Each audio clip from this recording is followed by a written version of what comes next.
This is CBC Vancouver News.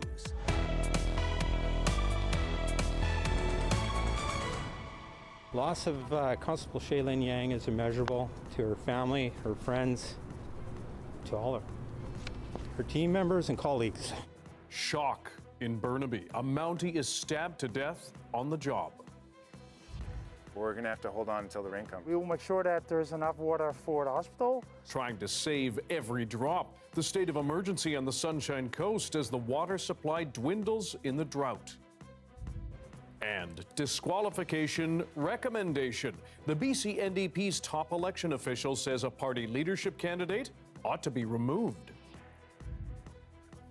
Good evening, I'm Dan Burritt. Thanks for joining us. Tributes and salutes are flowing in for a Burnaby RCMP officer killed on the job today. Constable Shaylin Yang was stabbed while on duty this morning. As Lindsay Duncombe explains, she worked with the mental health and outreach team. Shortly before noon, police, dozens of them, converged on this quiet neighborhood to a crime scene that claimed one of their own. Warren Mercier saw the victim on the ground. I just saw an officer run. I couldn't see anything. I heard a noise, sounded like a taser. And when I crossed the road, I saw an officer and a man on the ground. She wasn't moving. The officer killed was Shaylin Yang, 3 years on the force, 31 years old, a wife, sister, and daughter. Constable Yang worked with our police mental health and homeless outreach team, where she was a valued member. She was compassionate and caring, and she brought those skills every day to her job, working with our community's most vulnerable, including those experiencing homelessness and mental health issues. This is the aftermath of the attack. Yang was working with a bylaw officer. The attack happened when they approached a tent in this park. We have a team that goes in and tries to discuss the issues with the people in the parks, try to recommend that they go to a shelter, introduce them to the people who look after shelters in Burnaby. Unfortunately, given the number of homeless in the Lower Mainland, well, probably across Canada, that just means you're moving them 500 yards down the street. Politicians are among those shaken by the loss. This is absolutely a tragic and horrific situation. It's actually very close to where my wife and I live in Burnaby, and it's a tragic loss. The friends, the family, the loved ones of the fallen officer, I can't imagine the pain that they're going through right now. The Prime Minister tweeted condolences, saying he is incredibly saddened. The suspect was shot and taken to hospital. The shooting will be investigated because officers are involved. Lindsay Duncombe, CBC News, Vancouver. The CBC's Saurabh Sandhu attended today's emotional news conference with police. As he tells us, other leaders are also grieving. A lot of pained faces. As we heard from the police earlier, it's been an incredibly difficult day for Mounties, park staff, and of course, family of Constable Yang. The head of Burnaby RCMP detachment says Constable Yang was committed to the most vulnerable in the society. Fairly new into this career as a police officer, but by all accounts was very, very good at her job. Fellow employees loved working with her, so it's a big loss. This is a huge loss for them. It probably just as you imagine it. It's to have somebody suddenly taken away from you is it's a big deal. Every day we ask thousands of men and women in uniform in this province to go on, do their duty, keeping our communities safe, keeping the public safe, knowing full well that it's an extremely dangerous job. This is the worst news that anyone wants to hear. And right now, my heart goes out to the family and the friends and the officers in the police departments, Burnaby, and across this province. We still don't know what led to Constable Yang's death and how the suspect got hurt. BC Police's watchdog and homicide investigators are involved in the investigation. But for now, it's been a very tough day for police officers, staff, and Constable Yang's family.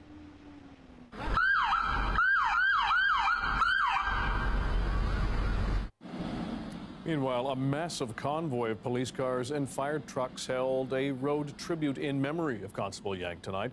Dozens of vehicles drove along 12th Avenue near Main Street in Vancouver, while first responders stood by. Other police officers said on social media their hearts are heavy as they begin their shifts.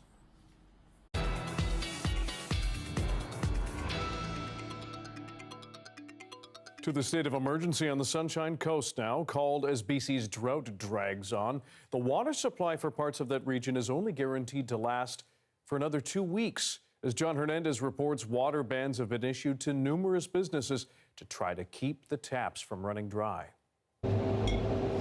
Clinton McDougall is preparing for the taps to turn off. We've had to really look at our water usage. This cidery on BC's Sunshine Coast is one of many businesses being ordered to limit water use under a local state of emergency. I'm not sure how long it's going to take, but we're going to have to hold on until the rain comes. Record drought across the region has meant little to no rainfall since July and a dwindling water supply. One thing you won't see here is green grass. That's because the use of water outdoors has been banned since August 31st, when the reservoir first showed signs of shrinking, and conditions have only gotten worse since. The community's main water system only has enough water to last until early November. If we run out of water, what I mean is that we are not able to guarantee that everybody on the coast is able to open their taps and get running water out of it. We will make sure that there's enough water for the hospital. Something's got to be done. I mean, we're down to, I've never seen it before, we're down to buying bottled water to drink at home. I mean, it's pretty desperate, I think. Rain is in the forecast later this week, but a long-term solution is needed. It's why we need to work hard to protect our watersheds to ensure that everyone has the water they need to drink, as well as for industrial and agricultural purposes. Community leaders say they're working on solutions, including drilling community wells, but they need help from the province. I think conserving water, as community is currently doing, is very important. But at the same time, the SRD, we're working already for several years to develop more water supply sources. For now, it's all hands on deck to weather this storm until the rain finally falls. John Hernandez, CBC News, Sechelt.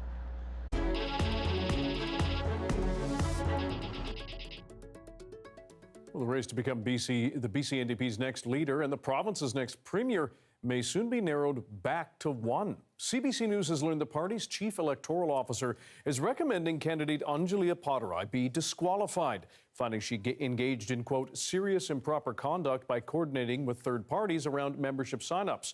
That includes the environmental group Dogwood, which the officer found conducted membership drives on Appadurai's behalf. For her part, Appadurai says she's disappointed but not surprised by the recommendation. She insists her campaign followed all the rules and claims the recommendation she be disqualified is the result of a, quote, biased and unlevel playing field. Senior New Democrat officials are set to meet about the decision tomorrow night. If she is disqualified, it would leave only former Attorney General David Eby in the race. Mounties in BC have announced Canada's top 25 most wanted fugitives. Number one is Rabi Al-Khalil, who escaped from the North Fraser Pretrial Centre 3 months ago. With today's updated top 25 list, the BOLO program is offering a reward of $250,000 for any information leading to the arrest of Al-Khalil.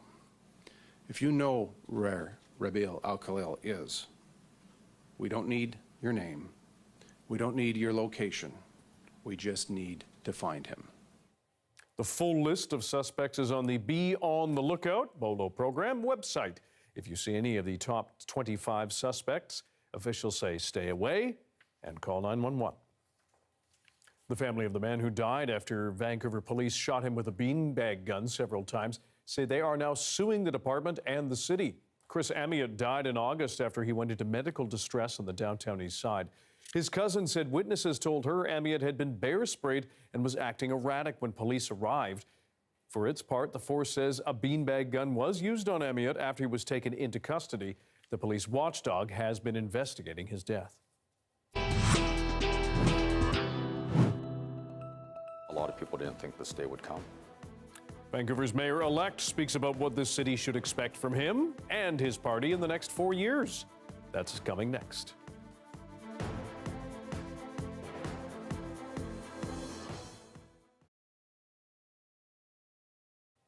And thanks for watching our commercial-free live stream tonight.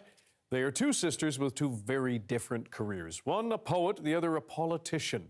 But their bond and shared values have turned them into two of the most powerful Mi'kmaq leaders on PEI. Take a look. You know what? It happens a lot. It does. It's like we show up a lot. Like when Murray Sinclair was here. Yes. Like, you know, you were there at the thing. I was like, oh, Julie's here. And me, I go, that's my sister. Yeah. Like I often say, I'm the politician, she's the poet, right? And it's really exactly what it is, right? But we need poets in the world. We need the beauty of this woman in the world, and you know, to be surrounded by that when she's out there. He looked at his beautiful creation. But once you get on that stage, it's like you look out and you don't even see people. You just see the story in front of you. And it's my job to get that story to go into everybody's heads. So I think of words that accentuate what I'm trying to say so that what I'm thinking is what they're going to be seeing.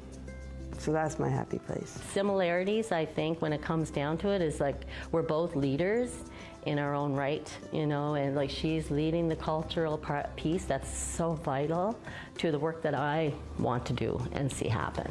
She is the leader of our community, well-respected leader of our community. She has to make decisions that impact all of our First Nations in Lennox Island and the ones who live off reserve. Please read the Truth and Reconciliation Commission's final report. Like I want to share, because that's the Mi'kmaq way. We're sharing people. You know, if we will fight though, like we were strong warriors back in the day. Why else would we have treaties? You know, so we fought for our people, and I have to continue that fight. And I see that as my role, is to continue to fight for the rights of my people and for their well-being. That's what's being Mi'kmaq means to me, is our community, is our being able to be together and share what we have that's sort of unique and individual than a lot of Canadians might have. And it makes you feel a sense of home. That's what it is, a connection. No matter how far away you are. We are always connected. We're always connected. We don't know how long we have here in this life, but we're here for a brief period, and I hope that we've made some kind of a, you know, a star in the sky went flashing by, and I it was love me that. and Julie. two of them crossed together. I'm just going. Yeah.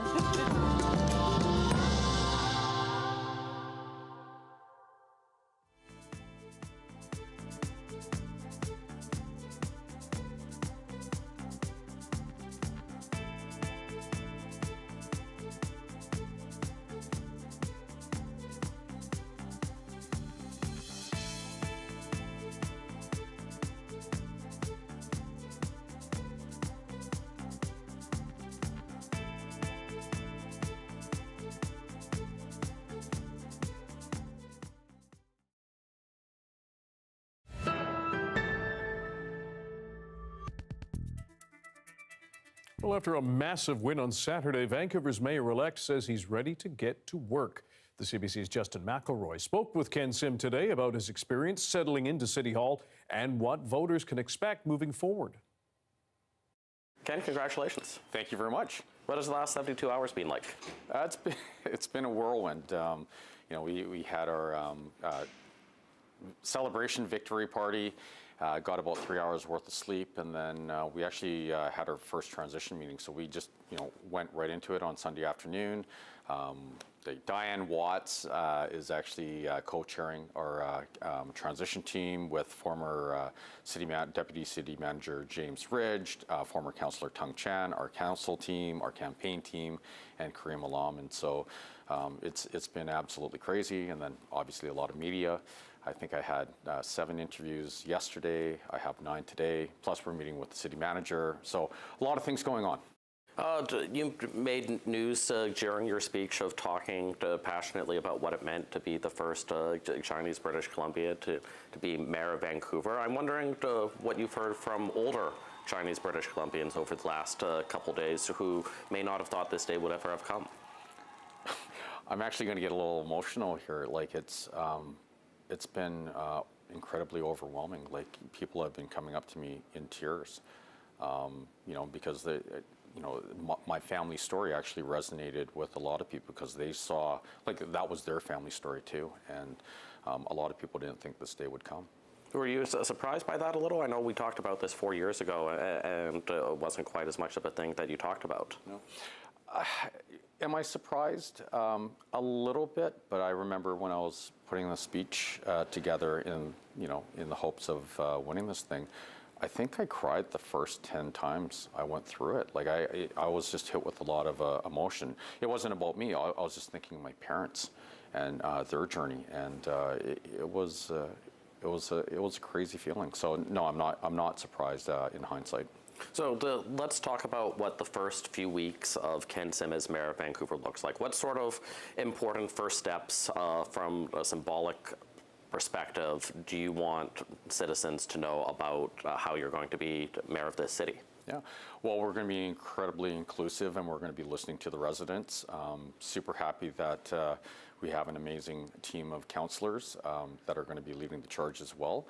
And there shouldn't be any surprises. We ran on a 94-point platform that the residents of Vancouver overwhelmingly endorsed. And so that basically will serve as a 4-year roadmap to the major substantive things that we're going to be doing. 94 points, but you can only do a few of them in those first couple months, especially in the first budget, which comes your way, within a month of becoming mayor. So what are some of those first priorities that people are going to see? Yeah, the two big ones that we talked about during the campaign is one, hiring 100 additional police officers and 100 mental health nurses to, have a more empathetic and effective way of dealing with some of the challenges that we have on our streets right now. And then two, speeding up the permitting process, because it doesn't matter what we do with rezoning or approving. Like if our projects, our housing projects, are stuck in permitting hell, so to speak, and we're waiting 6 to 12 years for social housing or a four-market condo building, we're not going to make any progress on housing whatsoever. So we're going to be speeding up the process.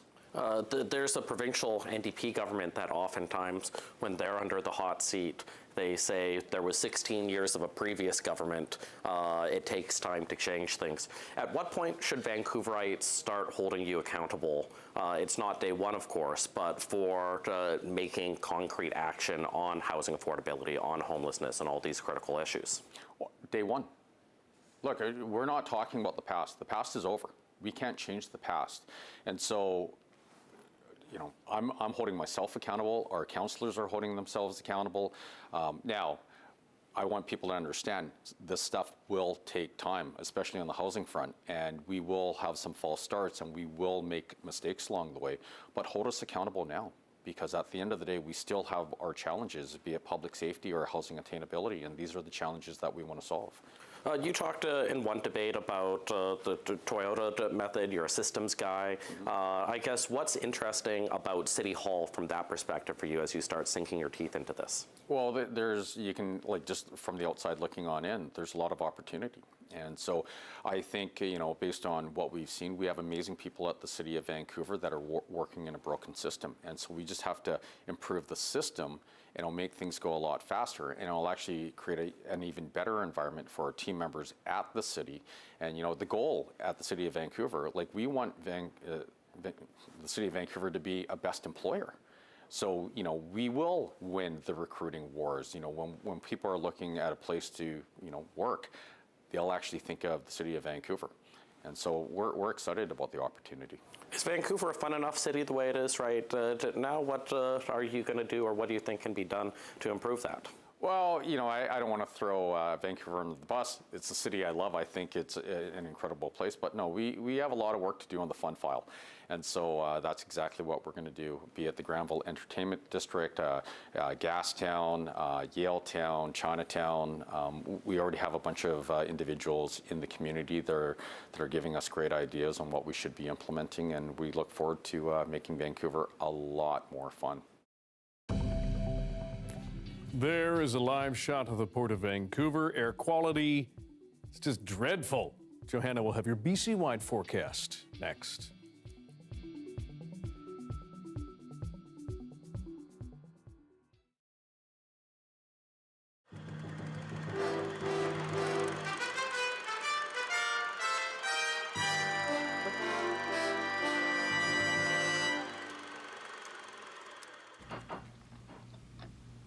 Oh, what a day. It may be a beautiful day, but it won't be a gentle one for Dr. Eric Paetko. He's typical of Canada's rural general surgeons, in his mid-50s, thinking of retiring in the next 5 years, and the only general surgeon in town. His town is Sechelt, a community of about 20,000 people on British Columbia's Sunshine Coast. Dr. Paetko has to be a medical jack-of-all-trades. In the next 24 hours, he'll perform a hernia operation, set 2 fractures, conduct lower back surgery, and operate on a foot. And this won't even be a busy day. But while general surgeons like Dr. Paetko help maintain the quality of life for Canadians in small and medium-sized towns, the way of life for general surgeons is on the critical list. Fewer and fewer new doctors want the job. They're heading into other specialties, leaving no one to take the place of general surgeons, heading into retirement. Okay, there's the ilioinguinal nerve. Maybe they don't want to go in the country. Maybe they feel it won't be rewarding enough financially. There just seem to be reasons that I am not sure of myself. And yet I like it so much, I feel anybody would like it. I don't feel that I'd be happy in a small community. Dr. Andy Lawoma has just finished his training as a general surgeon, but he's decided to go one step further, specializing in thoracic or chest surgery. He says he's tailoring his training to meet what he sees as the demands of the big city market. He's not alone. 2/3 of all med students who train to become general surgeons in Canada decide the job isn't for them. I don't feel compelled to fit into a mold that society has planned for me. So it's not your problem? It's not my personal problem, no. Good night, Joan. Good night, Dr. Paetko. It's been another long day for Dr. Eric Paetko. Sechelt's sole general surgeon is already starting to feel the effects of the surgeon shortage. It's nearly impossible to get away for a hard-earned vacation because there's no one to take his place. That, combined with the long hours, takes its toll. Dr. Paetko is hoping to retire in 5 years, just when the crisis is expected to peak. What is your greatest fear down the road? Probably that I can't leave, that I can't quit because there's nobody to come here and work. That would be awful. And even though it's down the road, the thought crosses my mind, what if nobody comes? For the Journal, I'm Eric Rankin.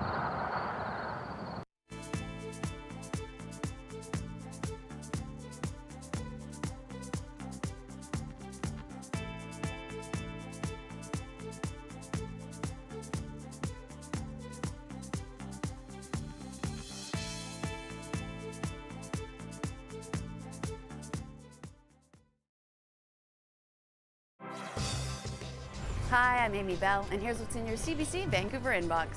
Support Cystic Fibrosis Canada with Gloria Makarenko at the 22nd Annual 65 Roses Gala on November 19th.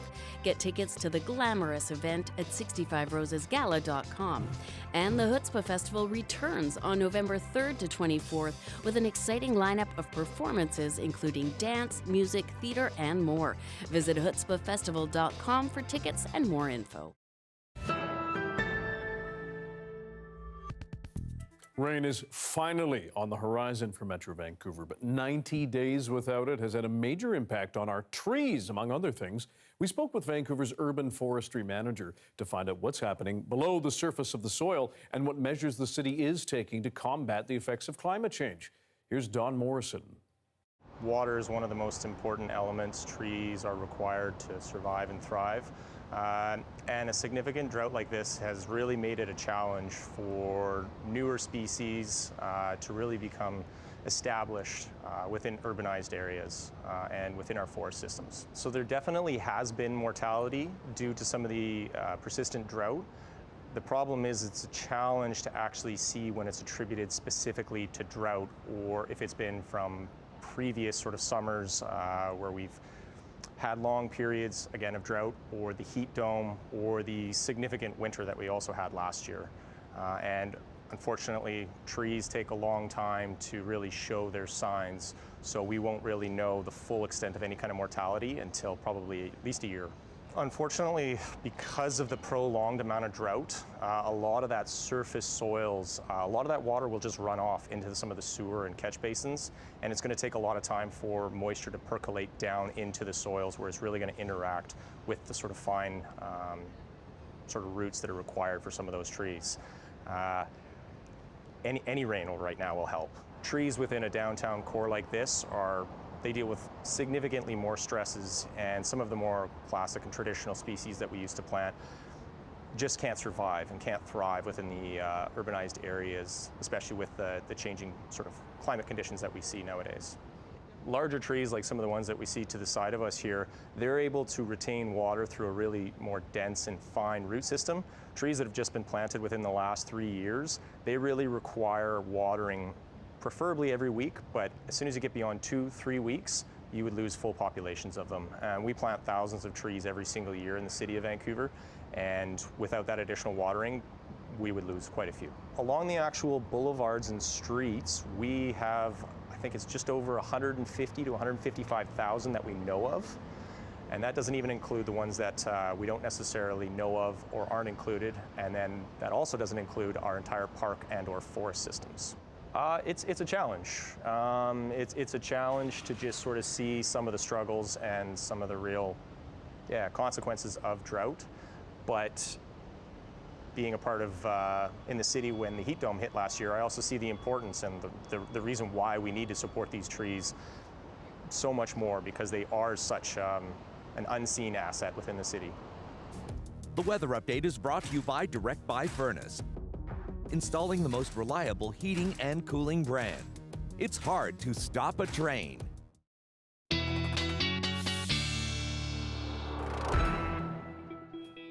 Time for our BC-wide forecast with meteorologist Johanna Wagstaffe. Joe, drought, terrible air quality. Any relief? Yeah, Dan, all eyes on that Friday forecast when we not only get the rain, but the winds to sweep the smoke out, a cool down, and an open door to the Pacific. Let me show you the big picture, though, because we're dealing with a highly amplified ridge across much of Western Canada. We've been seeing high 20 temperatures in through Alberta today. That jet stream is then diving down across central Canada, leading to snowfall in the Great Lakes and a deep freeze all the way down through Florida. Really just to give you an idea of how strong this high pressure system is. If this heat dome, and yes, it is a heat dome setup, were in place in July, the South Coast would be hitting the 40s, but alas and luckily, it's in a different season. Now, the end to all of this is coming, as we keep saying, and it is coming thanks to a Pacific system that will finally break through that ridge of high pressure for Friday. Getting a few showers in through the Sunshine Coast for Thursday and northern Vancouver Island, but it's really Friday that we'll see possibly 10 to 20 millimeters for the South Coast, the first snow for the tops of our mountains. And again, that really opens the doors to systems coming in from the Pacific after that. The temperatures also cooling down in the long range forecast. We're already a little cooler than we were on the weekend, thanks to sort of marine airflow. 14 for Whistler tomorrow and Hope, 17 in through Victoria. Still hitting the low 20s tomorrow, though, in through parts of Metro Vancouver. But there it is, the rain on Friday. A little bit of a break between systems on Saturday. and then it's back on Sunday and through most of next week. It actually looks like we get into a bit of a atmospheric river pattern starting Wednesday, so we will have to watch for the potential for flooding with such dry soils. But for now, 10 to 20 millimeters this Friday. Couldn't look better, Dan. No kidding. Thank you, Joe. That is your late news for Tuesday. Thank you for joining us tonight. For news at any hour, check our website, cbc.ca/BC. Your next local news is on the early edition on CBC Radio 1. That starts tomorrow morning at 5 o'clock. Good night.